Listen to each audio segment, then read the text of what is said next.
Coming in at number 10, Tommy Cooper. My dad actually introduced me to him in his comedy, and he actually died, unfortunately, during his act at a live show. Had a heart attack on stage, and people thought it was part of the act, but unfortunately it wasn't. It's actually part of the Magic Circle, which is a process of like a secret society that magicians become members of, and he actually performed magic tricks during his shows as well as comedy.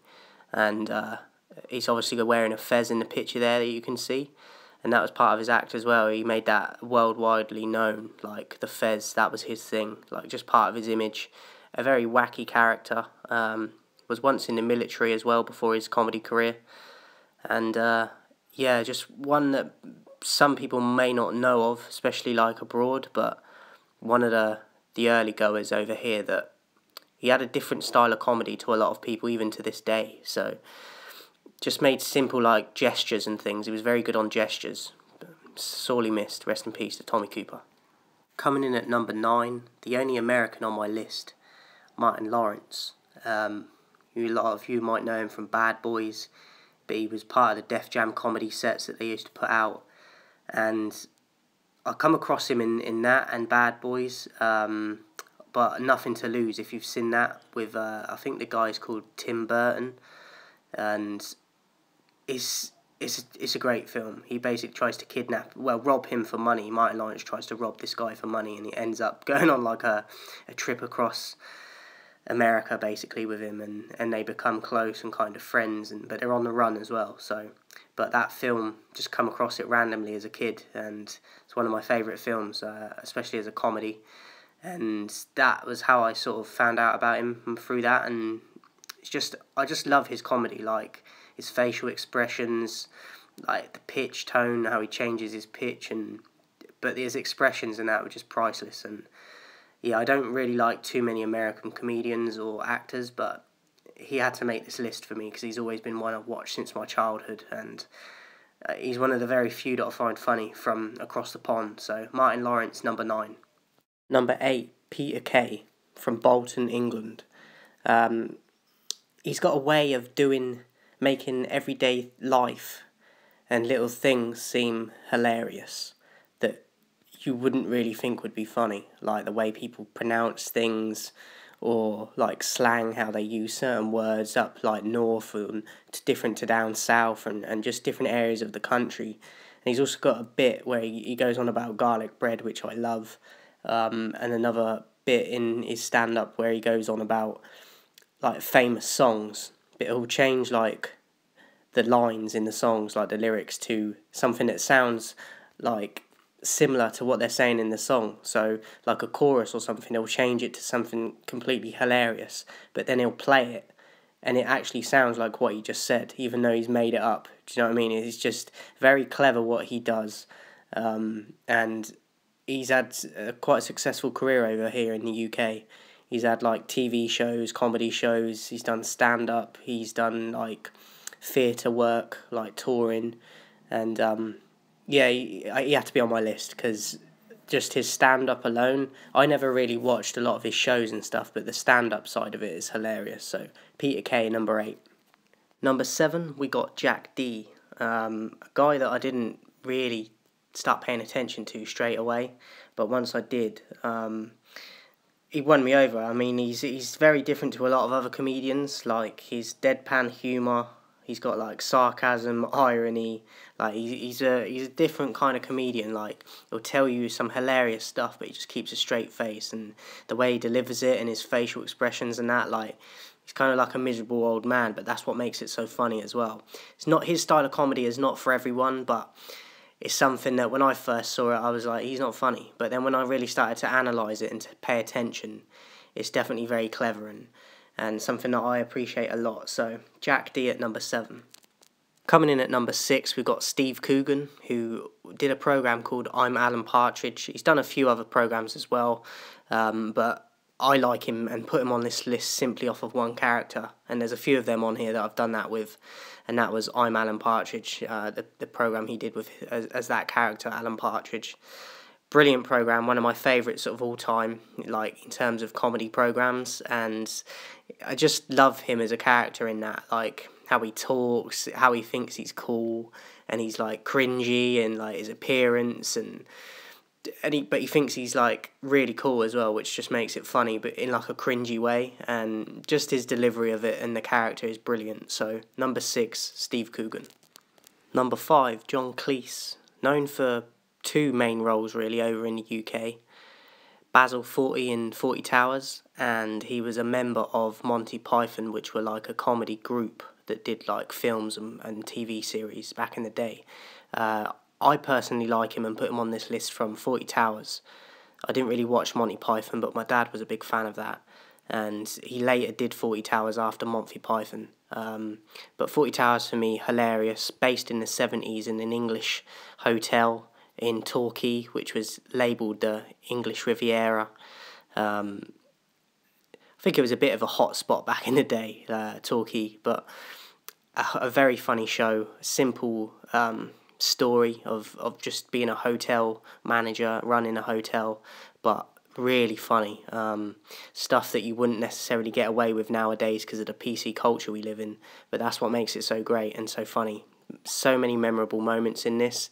My only criticism of it is it didn't run for long enough. There was only like a few series, I think, so it should have run a lot longer than it did, and one that I miss a lot. And yeah, he's just hilarious in it. There's so many moments like where you feel for him and feel sorry for him, but at the same time you're bursting with laughter. So John Cleese, number 5, check it out if you haven't seen it before.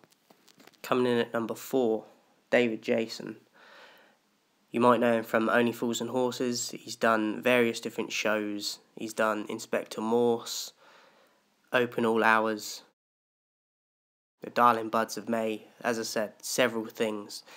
His real name is David White. He changed it at a certain point for his comedy career. And Only Fools and Horses is why he's on this list for me. My favourite ever comedy, like worldwide. Number 1, nothing replaces that for me. He's not number 1 on this list because there's a few others that I just had to put in there as well, but he could easily have been number 1. And for me, Only Fools and Horses never gets old. It's one of them things I can watch over and over again. Something that my dad first brought me up upon years back, and it's something that's always been close to my heart. It's something that cheers me up when I'm going through struggles and bad times, and it's something that just ages well. Do you know what I mean? Like, it's not PC, it's humorous, there's struggle involved in it, but there's also the comedic aspect of it, and it's also got like real life issues in it, and it's not all just laughs. Do you know what I mean? There's struggles in it, there's character development, there's a whole ton of things. And David Jason, just, if someone else does that role in Only Fools and Horses, it never would have been as successful as it was. And it's most people's number 1 UK comedy, or just worldwide comedy. And I hear a lot of Americans don't even know about it, which shocks me. Maybe it's the difference of like the humour aspect and the sarcasm that they don't get. But for me, easily the best show ever for me, comedy-wise, worldwide, whatever country you want to put it in.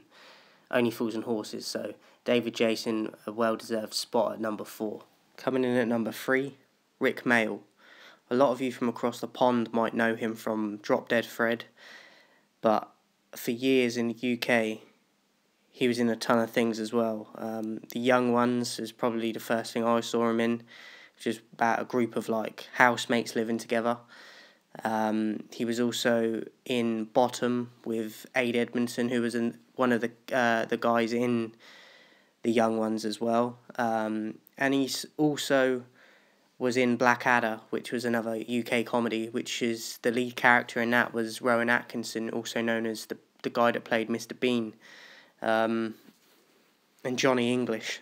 So, I mean, born in 1958, unfortunately passed away in 2014, went for a jog, and when he come back he had a heart attack. Unexpected, sudden, and I know it affected and shocked a lot of people at the time, and it's one of them ones that when they go, it leaves a very big space, a hole, like a void, because he helped a lot of people. Do you know what I mean? His humour, his comedy, he's one of these people that you could tell that had a charm about him if he walked into a room, but he also had like an edginess to him. an eccentric side, a loud side, but also I feel like he was an introvert and an extrovert, or an outrovert. And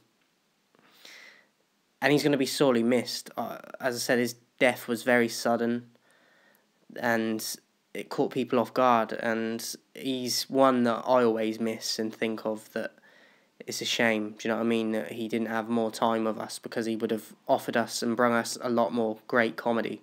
Especially nowadays, I feel like we're lacking severely in comedy of a certain standard, and Rick did that. He was I felt like no one came close to him in comedy in terms of what he did. He was in his own lane. The characters he played, his energy, like he had a certain energy about him that you can't teach. And as I said, I severely miss him, and a lot of people do as well. It's kind of hard to watch things with him in now, even though you get enjoyment from him, just knowing that he's not around anymore. But he'll be looking down, laughing at his own stuff and laughing at us, laughing at him. That's a good thing. So we just got to remember the good times with him. But Rick Mayall, rest in peace. We all miss you. Number 3. Coming in at number 2, someone that's got me through some tough times at times, just in terms of making me laugh and forget about a load of rubbish in the world. Ricky Gervais. He's actually from where I'm from, a place called Reading. From a place called Whitley he's from, which is a rough part of Reading. And someone that I come across with The Office, the original Office, not the American one, the original UK Office. Great show, my second all-time favourite show of comedy. And then I later went on and found out about the XFM podcast with Stephen Merchant and Carl Pilkington. Carl Pilkington is another gem that I wanted to put on this list, but I don't really class him as a comedian, even though he is so funny. I just see him as a normal, like an everyday sort of person like me and you, but he's just funny. But I wanted to put him on this list, but I didn't feel like he's a comedian as such. But Ricky Gervais, Extras I loved, Derek I loved, The Office, everything he does pretty much I just think is awesome, and he's got that serious side to him as well. Obviously I prefer the comedy side of it, but he's my second all-time favourite. Just I love his humour, the sarcasm, the wit. But The Office, if you haven't seen the UK Office and you love the American one, you got to come and check out the UK one, because that is the originator, and it's the golden one. Do you know what I mean? There's not much better than that for me. So Ricky Gervais at a deserved number 2 spot, and check out his stand-up as well. It's hilarious. Number 1, Lee Evans, a guy that I was introduced from my brother. He used to have videos when we used to have VHSs before DVDs. He used to have a collection of his stand-up, and I first come across him from that, and he just won me over. Like, his facial expressions, his energy on stage, his impressions, his voices. He can play instruments, like he was in a band before. Like, he's so talented.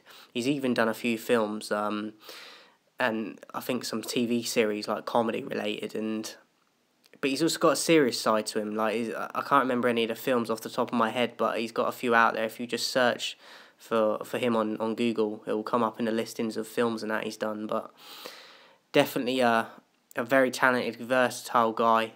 But for me, easily the best stand-up ever produced from this country and worldwide, in my opinion. I love his stand-up. I've watched him so much now that I don't laugh as much as I used to, because I know what he's going to say and stuff, but he still manages to make me smile and giggle, and it's another one that's got me through tough times in the past, and he actually makes my mum cry with laughter, and not many people do. She doesn't even like comedy that much, so this guy, easily number 1 for me. If you haven't checked his stuff out and you're from across the pond, make sure you do yourself a favour.